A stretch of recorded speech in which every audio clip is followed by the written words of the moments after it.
Good morning बच्चों ये third fifth semester की जो पीछे हमने चैप्टर देखा था, चैप्टर नंबर 5, आज उसकी डाउट क्लियरिंग सेशन देखते हैं। हमारा चैप्टर था agricultural resources in the world. आप सभी जानते हैं कि ये जो चैप्टर है बिल्कुल प्राथमिक क्रियाओं से जुड़ा हुआ था और इसमें हमने देखा कि विभिन्न प्रकार की जो कृषि है और कौन कौन सी फसलें कहाँ कहाँ बोई जाती हैं। तो बच्चों इसमें काफ़ी सारे सवाल आए हैं छात्राओं के।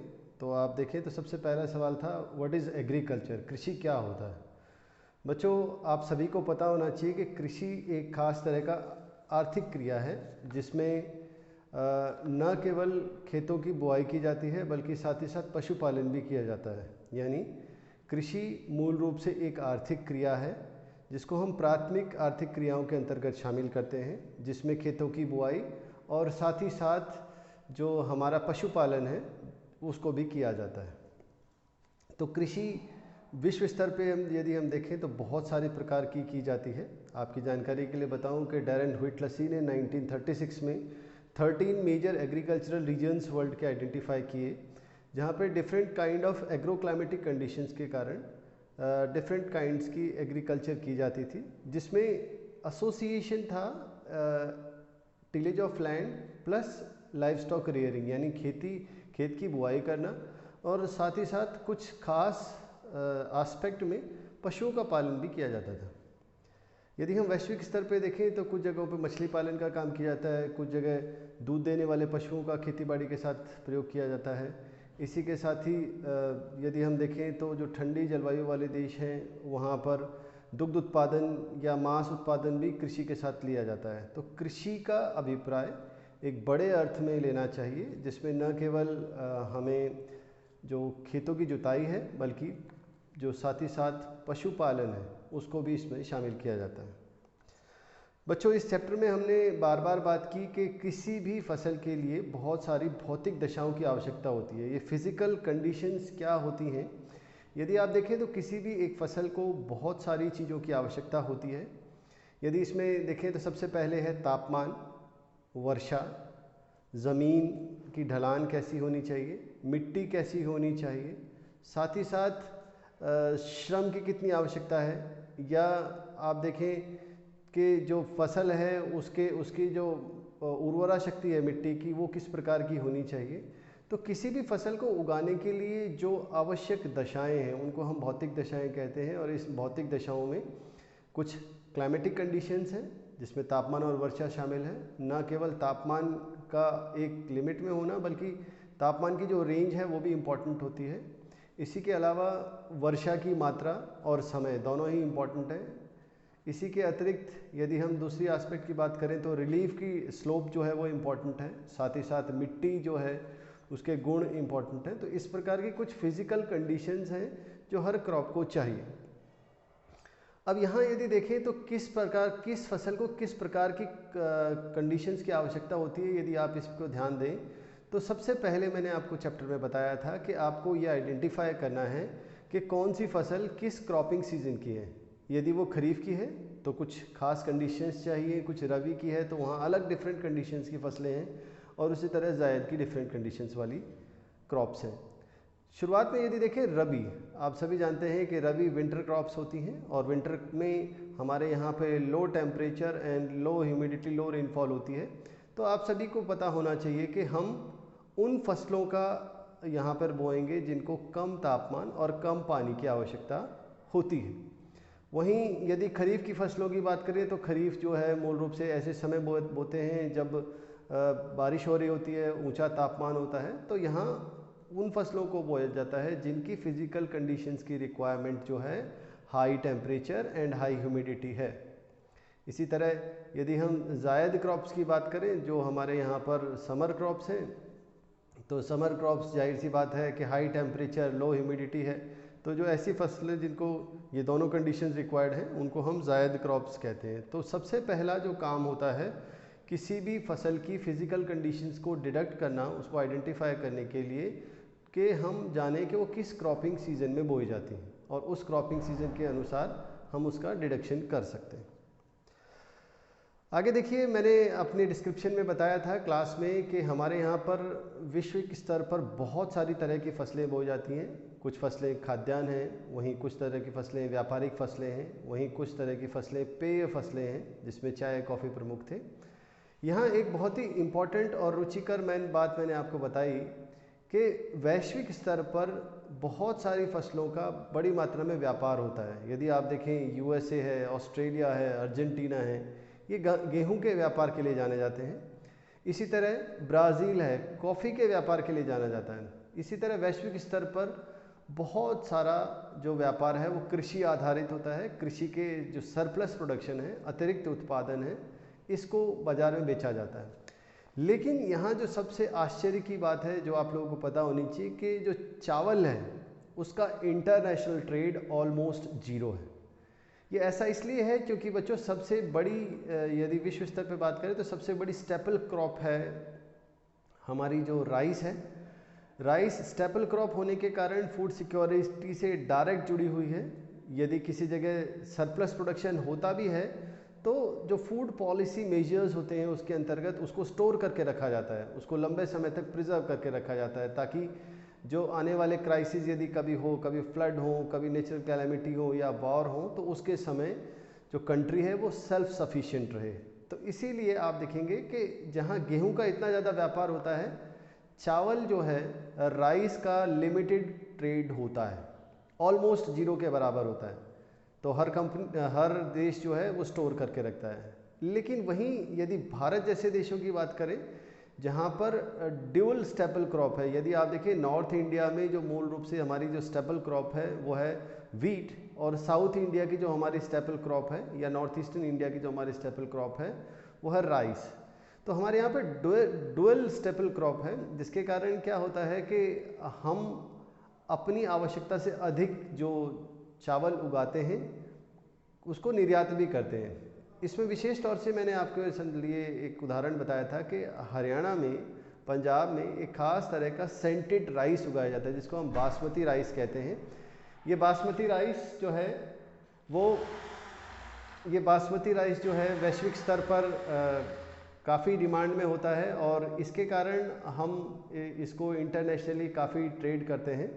इस सेंटेड राइस की सबसे बड़ी खास बात यह है कि ये सेंटेड राइस लिमिटेड एरिया में होता है, ख़ास तौर से जो अपनी नॉर्थ हरियाणा की बेल्ट है उसमें, और दुनिया के बहुत सारे देश यूएई में या यूएसए में इसकी काफ़ी डिमांड है। तो इसलिए आपको ध्यान रखना है, न केवल लिखते समय बल्कि आपके कॉम्पिटिटिव एग्ज़ाम में भी आपको ध्यान रखना है कि जो हमारी जो प्राइमरी जो स्टेपल क्रॉप है वर्ल्ड लेवल पे, राइस, उसका इंटरनेशनल ट्रेड ज़ीरो है। वहीं आगे यदि आपको ध्यान दें तो हमारे पास हमने दो बेवरेजेस की बात की, जो पेय पदार्थ थे, जो पेय फसलें थी, उनकी बात की थी, जिसमें टी एंड कॉफ़ी जो इम्पोर्टेंट थे। टी एंड कॉफ़ी की जो सबसे इम्पॉर्टेंट पिकुलर बात यह है कि इनको औरों की तुलना में अलग तरह की जो फिज़िकल कंडीशंस है वो रिक्वायरमेंट होती हैं। जाहिर सी बात है, हर फसल की अपनी रिक्वायरमेंट है। लेकिन यहाँ पर टी एंड कॉफ़ी के पर्सपेक्टिव में यदि आप देखें, वर्ल्ड ओवर जो टी एंड कॉफ़ी का प्रोडक्शन हो रहा है वो सारे के सारे स्लोपी सरफेस पे हो रहा है।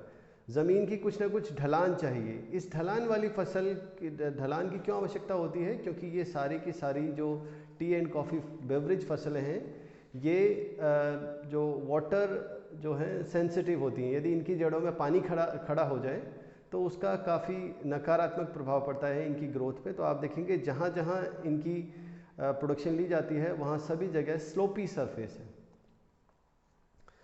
इसके अतिरिक्त यदि देखें तो जो हमने बात की कि वैश्विक स्तर पर जब हम कृषि को देखते हैं, और ख़ास तौर से जब हम व्हीट लस्सी की बात करते हैं और वैश्विक स्तर पे इसके वितरण को देखते हैं कि कितने एग्रीकल्चरल रीजन्स थे, तो आप पाएंगे कि कुछ शब्द हैं जो आपको डिस्क्रिप्शन में बहुत बार मिलेंगे। तो आपको इनका शब्दों का अर्थ पता होना चाहिए। सबसे पहला कमर्शियल, यदि किसी फसल को व्यापारिक उद्देश्य के लिए बोया जाता है।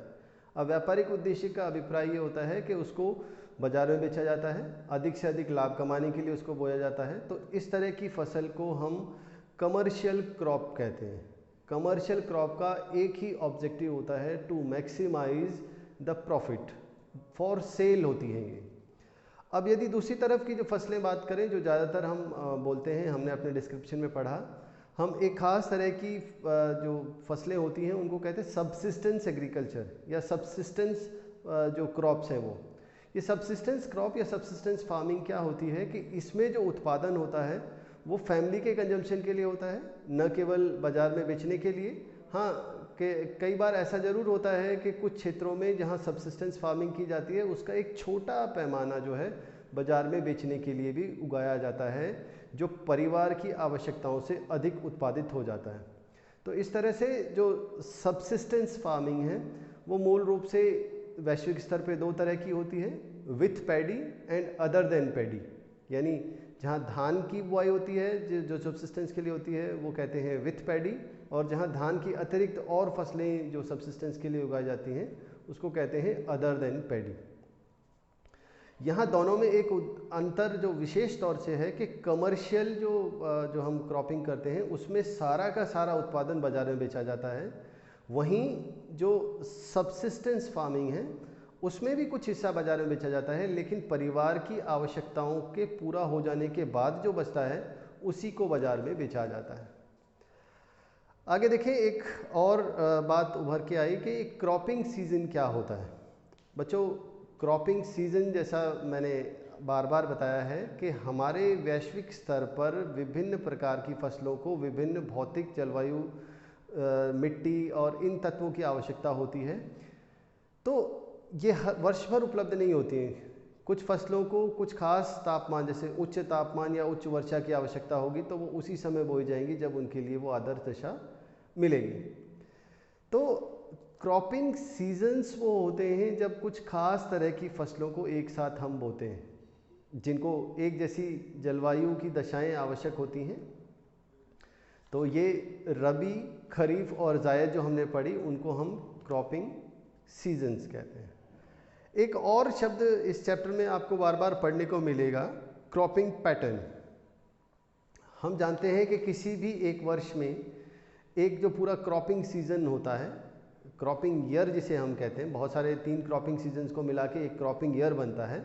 इस क्रॉपिंग ईयर में हम यदि किसी भी फसल की एरियल स्ट्रेंथ देखना चाहें कि पूरे साल भर कौन सी फसल सबसे अधिक बोई, उसके बाद दूसरी सबसे अधिक कौन सी थी, तीसरी सबसे अधिक कौन सी थी, तो इस तरह किसी भी एरिया में एक जो एग्रीकल्चरल ईयर है उसमें हर क्रॉप का एरियल स्ट्रेंथ क्या था वो उसकी क्रॉपिंग पैटर्न कहलाता है। जैसे हम हरियाणा, पंजाब, उत्तर प्रदेश की जो हमारी बेल्ट है उसको कहते हैं ये वीट राइस बेल्ट है। तो वीट राइस का मतलब क्या हुआ कि यहाँ पर पहले वीट बोया जाता है, फिर राइस बोया जाता है, फिर वीट, फिर राइस। इस तरह की एक सिमिट्री मिलती है जो क्रॉपिंग है हमारी, तो इसलिए हम इनको वीट राइस क्रॉपिंग बेल्ट कहते हैं।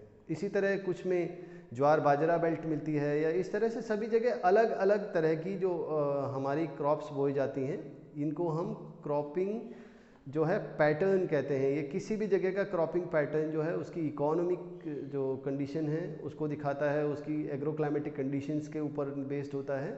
तो आप देखेंगे कि वैश्विक स्तर पर अनेक प्रकार की क्रॉपिंग पैटर्न मिलते हैं जो आपको पता होने चाहिए। तो इस तरह बच्चों इस चैप्टर में हमने एग्रीकल्चर की जो मूल बातें हैं वो पढ़ी।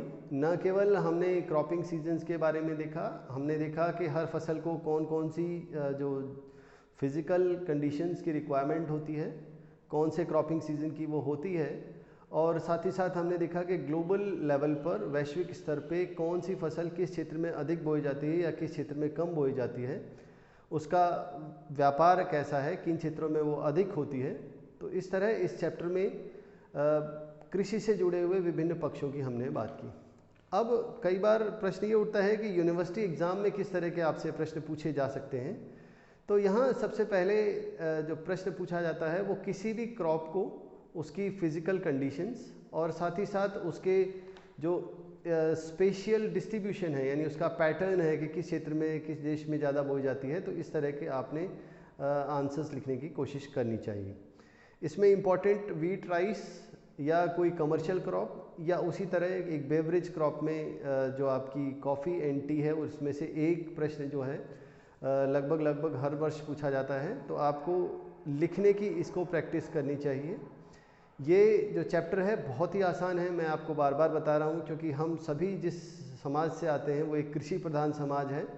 आपको ज़्यादातर फसलों के बारे में ज़्यादा नॉलेज है, तो आप उसको यदि लिखने की कोशिश करें, उसको आर्टिकुलेट करने की कोशिश करें, तो आप इस चैप्टर को आराम से कर सकते हैं। अभी भी यदि आपके कोई प्रश्न बचते हैं इस डाउट क्लियरिंग सेशन के बाद भी, तो आप कॉलेज के व्हाट्सएप ग्रुप के माध्यम से मेरे से पूछ सकते हैं। आशा करता हूँ कि आप सभी को ये जो क्लासेस चल रही हैं और ये जो डाउट क्लियरिंग सेशंस हैं ये समझ आ रहे हैं। आज के लिए इतना ही। धन्यवाद बच्चों।